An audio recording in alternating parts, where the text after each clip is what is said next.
Hey everyone, my name is Mike, and welcome to Crooked Commander, the show dedicated to showcasing some of the most interesting hidden gems of Commander deck building. The goal is not to showcase the quote-unquote best deck lists, but rather those that go off the beaten path to achieve something unique. For this episode, we're going to take a break from Red and talk about my very first monocolor Commander deck. As an aggro player for the most part, I'm no stranger to winning through beating someone's life total into the ground, and this deck takes it to an entirely different level. The commander I chose is Grothama, all Devouring.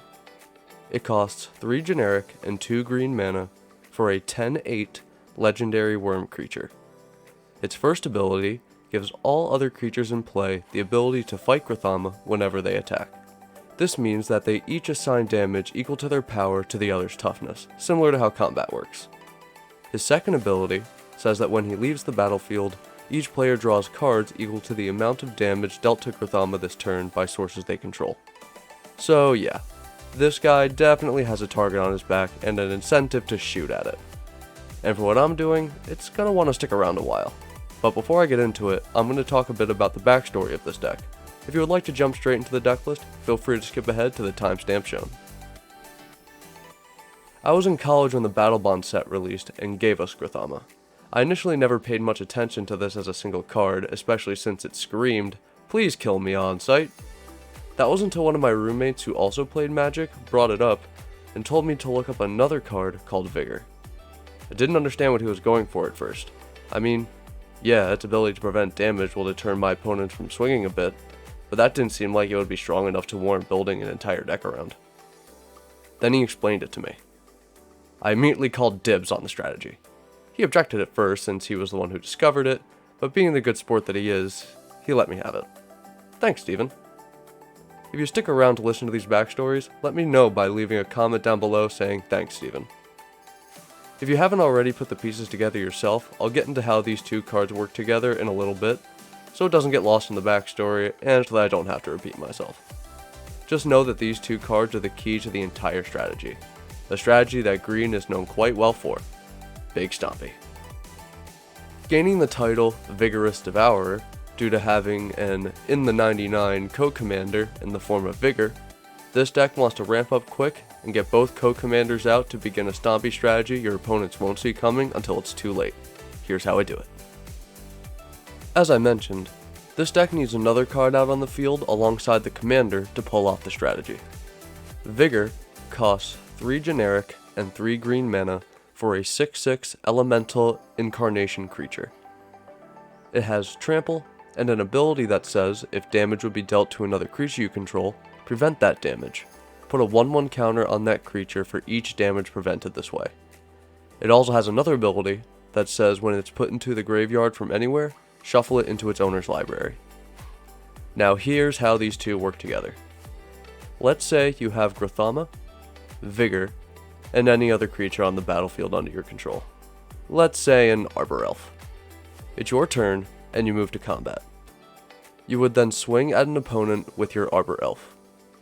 Before you proceed to the Declare Blocker step, you choose to have it fight Grothama using the ability Grothama grants to all other creatures. When they go to deal damage to each other, Vigor's first ability triggers, preventing that damage, so we don't need to worry about the Arbor Elf immediately dying.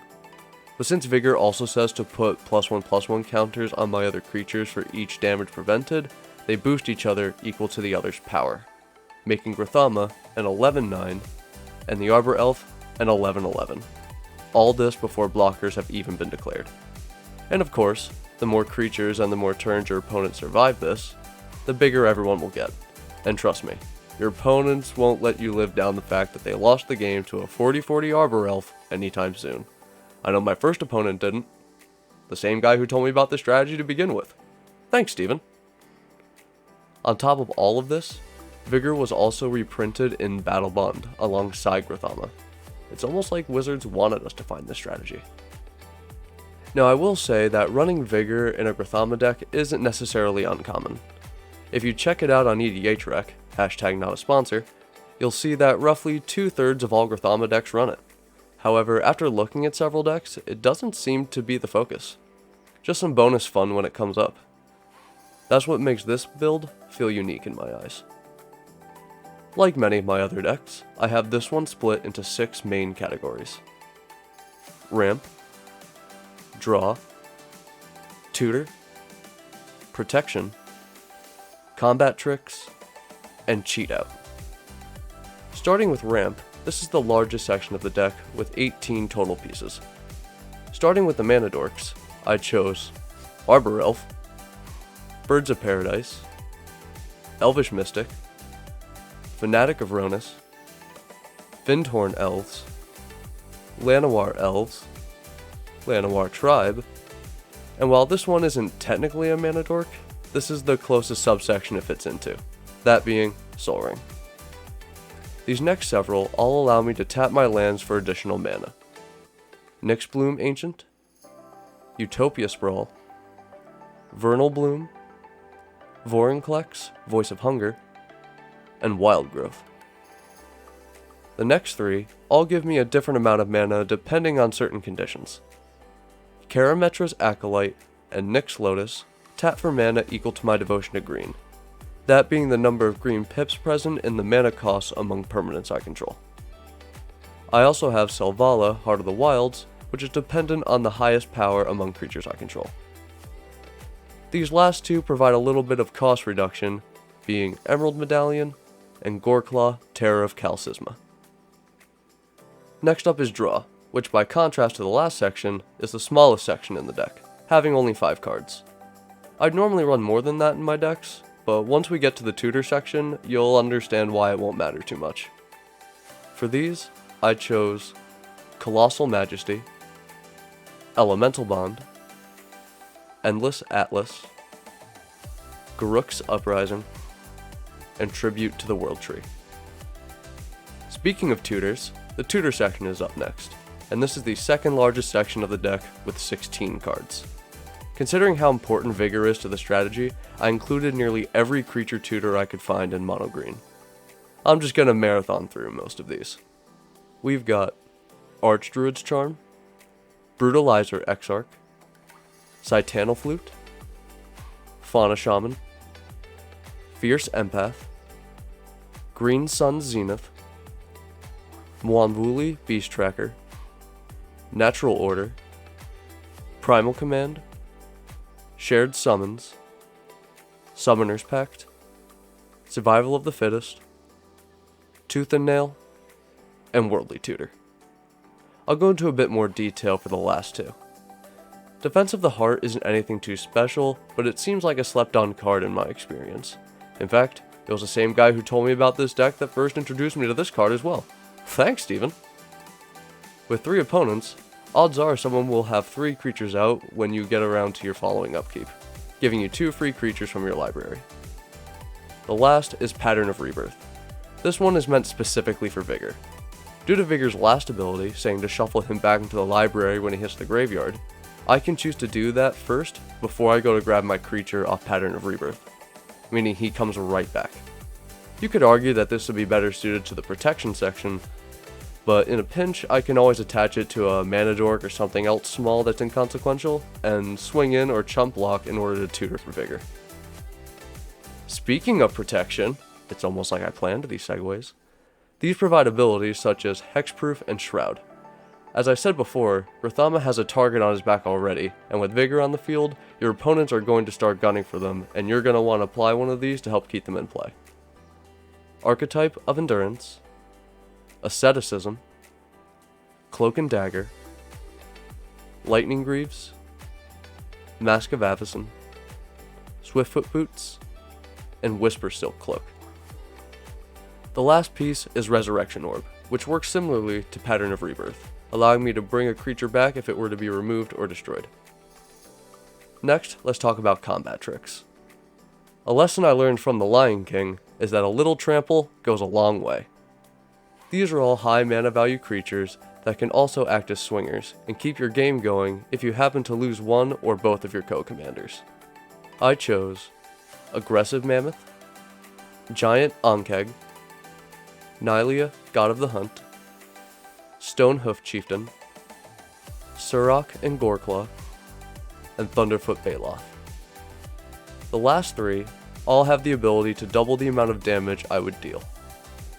those being Pathbreaker Ibex, Vorinclex Monstrous Raider, and Zopandrel Hunger Dominus. Vigor is also put into this section as it provides the most important combat trick of the entire deck. Next up is the cheat out section.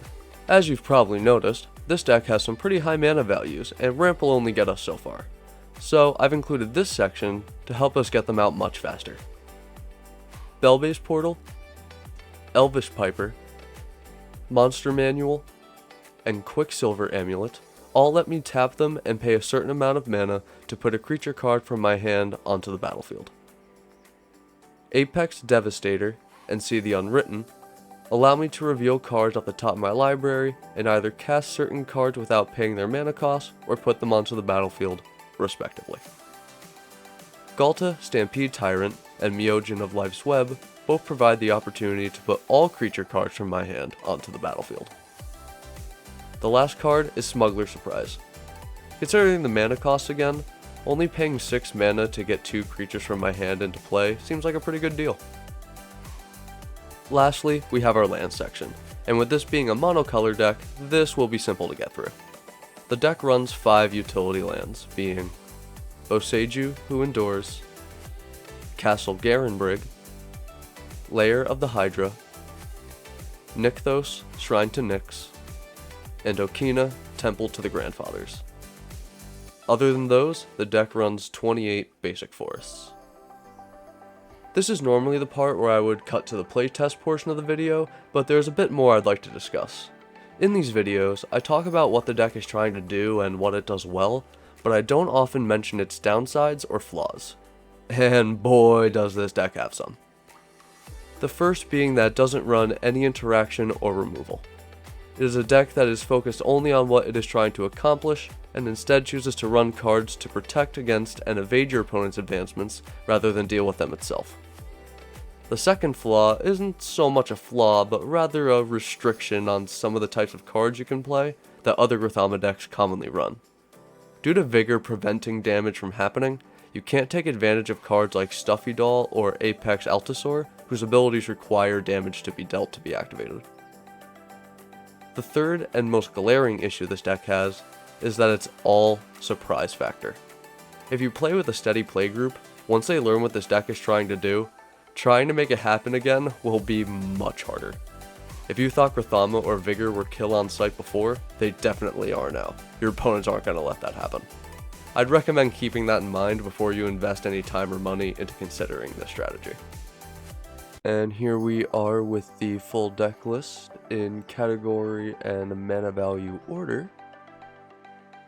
So normally I would just go into the playtester and just grab a random hand and see how it does, but I'm going to do it a bit differently this time. As I was playtesting this deck in preparation for making this video, I came across a scenario in which I was able to win on turn 4. So I'm going to go ahead and recreate that scenario for you, just so you can see how I did it. Alright, one moment. Alright, so I've got everything set up here. I've got my appropriate starting hand and everything set up as it should be. We're going to get started here. We're already set on turn 1. I play a forest and tap it for the Birds of Paradise. Alright, then we proceed to turn 2. Draw.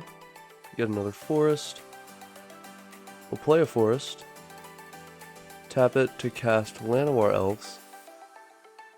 And then we will tap the forest and the Birds of Paradise for this Lightning Greaves, which we'll set over here for now. Alright, then we're going to move into turn 3. Draw. Stonehoof Chieftain. We'll play a third forest, and now that we have access to 5 mana, we will tap all 5 of that to cast our commander, Grothama All-Devouring. I will then choose to pay 0 to equip the Lightning Greaves to it, giving it haste and shroud. Since it has haste, I will go ahead and swing, assuming no blockers in a vacuum, dealing 10 damage, which is also commander damage. Then we will untap and go to turn 4. Turn 4. Draw. Right, yep, and that was when I drew into the natural order. So I play the 4th Forest, tap 4, cast Natural Order. As an additional cost to cast it, I have to sack a green creature, so I went and I sacrificed the Birds of Paradise. Search my library for a green creature card, put it onto the battlefield, then shuffle. So I already had this prepared. I had tutored for Vigor. Now that Vigor is here, the combo is online. I then choose to move to combat, swinging with both the Llanowar Elves and Grothama. So having the Llanowar Elves fight Grothama as it attacks. So they will end up trading power since Vigor, prevents all that damage. Making Grothama an 11-9.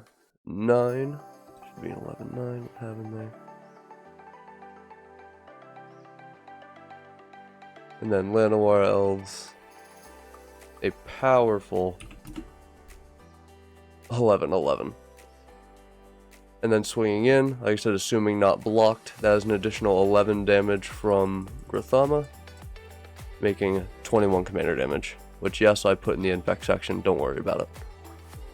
But yeah, just goes to show that, in the right circumstance, these decks can actually work incredibly well and incredibly fast. Normally, yeah, someone would have either dealt with the commander, I didn't have trample or anything, so, in a vacuum it works, in a pot of 4, might take a few extra turns to get there. But I just thought this was a really cool way that the deck ended up running, and was definitely the fastest it has ever won on turn 4. But yeah, thank you for checking this out. Thank you so much for checking out this episode of Crooked Commander. If you like this type of content and want to see more, leave a like, or consider subscribing. Do you have your own unique commander deck list that you think deserves a spotlight? Leave a comment with a link to the deck list and it might become the subject for a future video. Thank you all again, and happy deck building.